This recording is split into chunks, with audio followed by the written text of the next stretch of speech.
Hey, what's up, everybody? Welcome back to... The chair is still blocking it. I'm trying to get so you can see the sign. My fat head is usually covering it. I figured some of you guys may have been wondering what it is if you didn't know what the sign said. And now you know. Sure, you were dying to know that. If this is one of our first videos you've seen or you're new to the channel, welcome. Just do your best to focus on the words that I'm saying and ignore the double chin. That's impossible. This one, just like episode 30 of Benny on the Beat, is going to be one of my videos. I'm the police officer in the video. The view on this one's a little different because it's not dash cam, it's body cam. So we'll have the camera right up there with us on the traffic stop. And just like the last video, this is from when I worked at a previous agency and a long time ago. This isn't anything recent and it's not with the department that I currently work for. So we took this one because it's another example of somebody that is not happy when they get pulled over. There's a little bit of tension. There's some disagreement over some of the particulars of the stop, but ultimately in the end, it results in a good ending, just like the last one. If you guys watched it all the way through, we ended up shaking hands before we left and everything was okay. Let's get to the video. Hi, great, and yourself? Doing okay, thanks. Is there a reason why you stopped me? I sure hope there is. I don't just dislike the color of your car. All right. Time out. I'm pretty sure most citizens don't want to have to deal with a smart aleck cop when they get stopped. It's not always easy, guys, when you have somebody that says something that, I mean, stuff gets under our skin. We're prone to the same fallacies of anybody else, and I'm telling you, when you deal with a certain amount of just lack of common sense and stupid, and you do see a lot of that as a police officer, as you can probably imagine, it builds up, and every now and then things come out. We say things, or maybe little barbs, or things that are kind of smart alecky in nature that aren't necessarily appropriate, but I'm vlogging here. The reason I stopped you is for going too fast through the school zone. We got an active... I was not. In fact, you were there, so I was not going through the school zone too fast. Oh, she didn't. I don't know why I'm wasting her time. I'm so sorry. I made a mistake. All right, let's continue this video, and I'll hurry and get her out of here, because clearly I made a mistake in pulling her over. She said she didn't do it. Did you clock me at? 30 miles an hour. No, I was not. Do you have your driver's license with you, please? Is there any particular reason you think I just don't have anything better to do than make stuff up? Because you're bored. No, I was not going that. And it's interesting because you were right here, so that didn't even I make was sense right here when I pulled me. you over. I clocked you back at the school zone. That was not me. People, we don't have to make up reasons to stop you.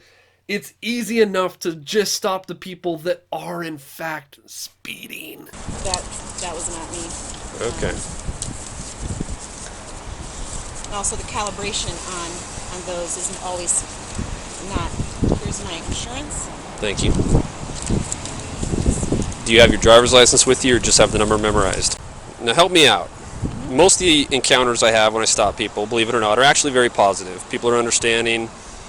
You know, we have a nice conversation. There's no reason for tension, conflict, any of that type of stuff. Like 99 out of 100. So you're the one right now. I don't know if you're having a bad day or if you've had a bad... Actually, I'm having a great day. I Okay. assert my rights and... have you had some bad experiences with law enforcement before? No. You just assert your rights? I just, I study, I research, and I know my rights. I am a huge fan, as is every other cop that I have ever known or worked with, of the rights that we have as Americans under the Constitution. I think you should know your rights as a citizen. The problem that we usually see as police officers is that almost every time when people say they know their rights and assert them, they usually have them confused and don't really understand them the way they think they do. So you're on the right track of wanting to know your rights and asserting them. Just keep working on it. Keep studying, because it doesn't always come through. And so I've also studied about calibration with that, and I saw my vehicle. I saw you pulling out, so it's not making sense. I'm thinking you must have clocked somebody else. That's why I'm like flabbergasted. I'm like, how can that even be? Do you know the difference between radar and lidar? No, I don't. Enlighten me. Okay. LiDAR is the device I use to record your vehicle's speed today, not radar. Radar puts out that wide swath of a beam that can get multiple targets at a time. There we go. Which may be what you're referring to, and maybe this will help clarify a little bit. Of course. The LiDAR is a laser. Tight beam, laser. I mean, think laser pointer. It's a laser. It's pointed at a car. That's the car that it takes the speed at. It doesn't get multiple cars at a time. Before we even use that, what we're supposed to do, and what I did today, was visually observe a vehicle and make an estimate of their speed visually. Part of our training in the police academy is to do that, plus or minus 5 miles an hour.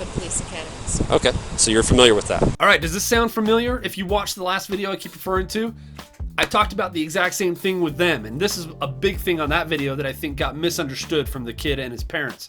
When I talked to him about visually estimating a speed of a car, I think he was under the impression I didn't have a radar, lidar, or anything else. I just visually estimated the speed and went with it and pulled him over. Obviously, if that's what we were doing, people would have a problem with that. And as a parent, I would have a problem with it too. And she would have a problem with it. I did a little better job on this one, I think, explaining to her how that works, where we have the visual estimation.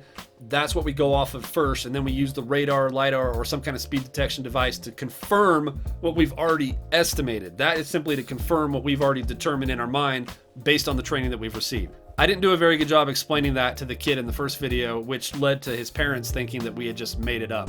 So I've had a lot of experience and a lot of training in that. I estimated your speed at 31 miles an hour was the number in my mind when I saw you coming. The lidar was then used and confirmed your speed at 30 miles an hour as you crossed the crosswalk. So towards the end of the school zone where the children actually cross is where I take people's speed. So when I'm going down, I'm always paranoid. Plus, I know there's like 2 school zones and then it's 1 lane. So I'm always watching, you know, especially because also I've seen officers. Well, there's officers everywhere, anywhere now, you know. There's officers anywhere and everywhere now? What? I don't know. I guess I'm curious. Do you guys feel that way? Like the general public? Maybe chime in on this in the comments, along with anything else you've been, commenting on. Is there a perception that there's just cops everywhere? Like we're inundated and surrounded by police officers? You can't go drive anywhere or walk anywhere without seeing cops everywhere? I guess it depends on where you're at in the country, but I've never felt that way. I mean, I see them occasionally. And never when you want one or need one. Am I right? So that's Sounds why like I was you... so flabbergasted. I'm like, what? I'm like, are you kidding me? I'm like... Well, it's understandable, especially if you do so good and make it a point to do so good. The fact that you get stopped can set you off balance a little bit. I am like Miss Nazi when it comes to people speeding by a school zone, just because I have had friends, a couple that lost children. So, and I lost a child, so... That's why I'm so flabbergasted. I'm like, are you kidding me? I'm sorry to hear that. You know, so... It's usually a mistake and it's unintentional, and I think that was the case today. Did you happen to see the lights? Did you notice you were in the school zone, or is that maybe what you missed? I think maybe that's what I missed. Might have been what you missed. Okay. So we've gotten away from like the confrontation and we've moved towards maybe finding some common ground, and I'm trying, I don't know if you can tell, but I do this anytime that I have a chance to when I'm working, but I'm trying to put myself in her shoes and give her an explanation. Maybe this is what you meant, or I can understand and see maybe how you thought that, or maybe why you mistakenly believed this, or whatever. And most people are eager to latch onto that and grab onto it. Like, you know what? Yes, that's an alternate explanation for why this may have happened. Not I'm an evil, bad person that wants to run children over in a school zone. Maybe I just didn't see the traffic lights, or maybe I just didn't know where I was at, or whatever. So I found that to be beneficial before when you offer a possible explanation as to how they could have possibly ever sped through a school zone. A lot of times people will latch right onto that and agree with you. Okay.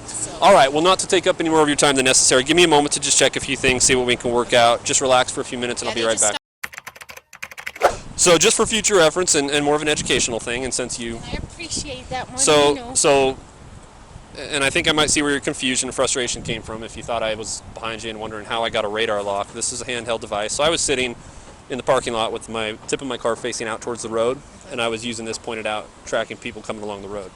So this uses a laser. It shoots, everything out of the back there, and it keeps the last speed and distance on here. It only pops up every second or so, so you'll see your speed under there, which I don't know if you caught it that time, but it says 30 miles an hour.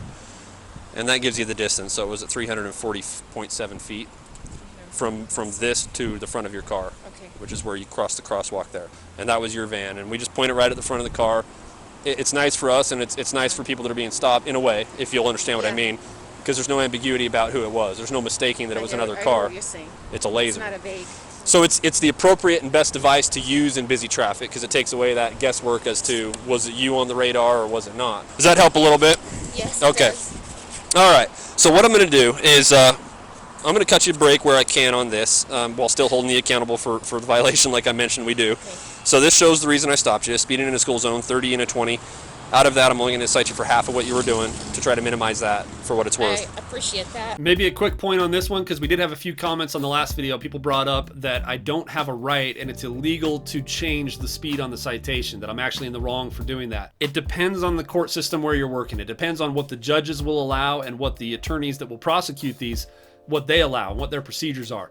In this jurisdiction, with this particular court system in this department, we absolutely were allowed to indicate the speed we actually had them at on radar. So that was documented, the reason we stopped them. But then there was also a portion where we could write the cited speed, where we had the ability to cite them at a lower speed just to give them a little bit of a break. I don't see how you argue that that's not a good thing, but there are people that do, and they did in the last video. They were upset that I did that, and they didn't think, in their opinion, they thought they should get the whole ticket. Everything or nothing. So that's the official number, just so you don't wonder which they'll look at. I'm not going to cite you for not having your driver's license with you. It's just listed as a warning. Just try to find it. Remember to have that with you, okay? All right, I just need a signature by the X. That promises you'll just get a hold of them. And thank you so much for your patience. I apologize that it came off that way. Sometimes I'm very business, and my daughters have said to me, Mom, you might come across... I'm like, okay, but that's not what I mean. Well, and everybody has a different perception. I'll switch you.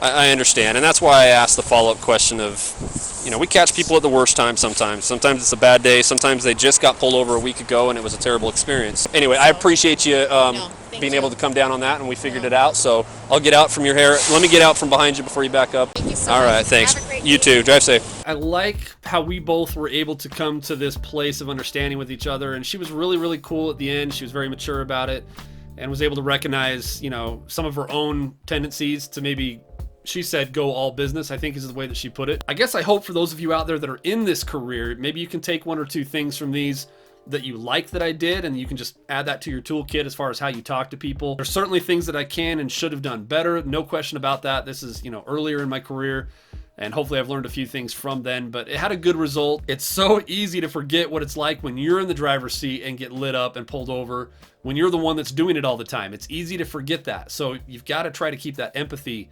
with people, and it's something that I can always do better at. From the time I recorded this video and put it out, we are in the holidays 2019. It is almost Christmas, so happy holidays to everybody watching close to when it came out. If it's way down the road in the future, I hope you'll consider subscribing to the channel, sticking around. We have a lot of fun. We do family vlogs as well as these virtual ride-alongs where we talk about police stuff and my job. Either way, we appreciate you guys being here. Hope everybody has a great week, and we'll see you next time. Also, one more thing. Double chin!